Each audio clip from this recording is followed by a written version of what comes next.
कम उम्र से ही ये क्या ड्रामा चल रहा है हमारी सोसाइटी में गर्लफ्रेंड बॉयफ्रेंड का। आपको ये जानना चाहिए कि इस समय आपकी पढ़ने और बढ़ने की उम्र है। जब सरकार ने ही आपकी शादी की उम्र 18 फिक्स कर रखी है तो क्या जल्दी है आपको सब कुछ कर लेने की। जो लड़कियां ये कहती हैं कि ये तो हार्मोनल होता है, अट्रैक्शन होना लाजमी है, लेकिन आप लोग समाज में भी रहते हो। आप सिर्फ एक जानवर नहीं हो कि जो हार्मोन्स के बहाव में आकर अट्रैक्शन, लस्ट और अटैचमेंट और प्यार के चक्कर में पड़ जाओ। आप लोगों को अपनी जिम्मेवारियां समझने की भी जरूरत है। आप लोगों के ऊपर समाज की भी जिम्मेवारी है। अगर सिर्फ हम अपने हार्मोन्स के बहाव में बह जाएंगे, इस समय अपनी किताबों और अपने करियर पे ना ध्यान देकर किसी रिलेशनशिप के चक्कर में पड़ जाएंगे, तो समझ लेना कि हम समाज से दूर होते चले जाएंगे। हमारी लाइफ जानवरों वाली ही रह जाएगी। देख लेना क्या मिला उन लड़कियों को जो आज अपने बाप का हाथ छोड़कर घर से भाग गई। वो 2 साल बाद 3 साल बाद पछताती ही है कि जिस एज में मुझे सही फैसला लेना चाहिए था, जिस एज में मुझे पेरेंट्स की बात मानकर कुछ बनना चाहिए था, आज मैं सिर्फ एक घर की नौकरानी बनकर रह गई। वो भी उस लड़के के घर की नौकरानी जिसके पास खुद कमाने के लिए कुछ नहीं है, जो पंक्चर लगाता है, जो मैकेनिक है। क्या आप एक पंचर लगाने वाले से शादी करना चाहती हो? कितनी लड़कियां एक पंचर लगाने वाले से शादी करना चाहती हो?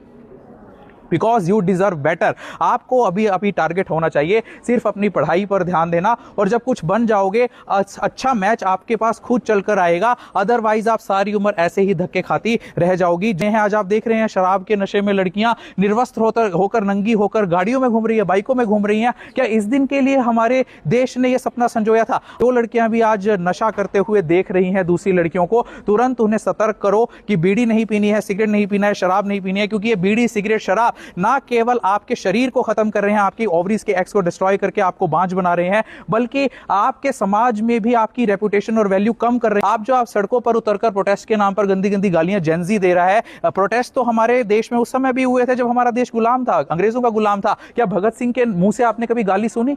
क्या लक्ष्मीबाई के मुंह से आपने कभी गाली सुनी? क्या सावित्रीबाई फुले के मुंह से आपने कभी गाली सुनी? तो आज ही छोड़ दो उन मां बहन बेटियों को गालियां देना, उनकी गालियां देना। जिस देश में बेटी बचाओ बेटी पढ़ाओ के नारे लगते हो, अगर उसी देश का छोटा बच्चा से लेकर बड़ा बुजुर्ग मां बहन और बेटी के नाम पर गालियां दे रहा है, तो धिकार है ऐसे नारे पर, और धिकार है उस बेटी मां और बहन के सम्मान पर जिसकी झूठी कस्में हम रोज खाते हैं। रक्षाबंधन के नाम पर जिसकी हम राखी अपनी कलाई पर बंधवाते हैं, अगर हमें वही बहन मां और बेटी की गालियां रोज देनी है, हर रोज देनी है, चाहे एक छोटा बच्चा हो या टीवी पर डिबेट पर बैठा हुआ एक नेता हो। छोड़ दो आज सभी उन मोबाइल फोनों को जो तुम्हें गंदी आदतें सिखा रही हैं, उन सभी फिल्मों को जो तुम्हें गालियां सिखा रही हैं, जो अपने पेरेंट्स की डिसरिस्पेक्ट करना सिखा रही हैं, और साथ में तुम्हें इस बात का बढ़ावा दे रही है कि असली फ्रीडम आपकी कम कपड़े पहनने में है। असली फ्रीडम आपकी कम कपड़े पहनने में नहीं है। असली फ्रीडम गर्भ निरोधक गोलियां खाने में नहीं है। असली फ्रीडम किसी लड़के के साथ भाग जाना नहीं है या सड़क पर नंगा होना नहीं है। असली फ्रीडम है अपने हकों को जानना, अपने हाथों की किताबों को थामना और कुछ बनकर दिखाना। तब सही मायने में आपको दी हुई फ्रीडम और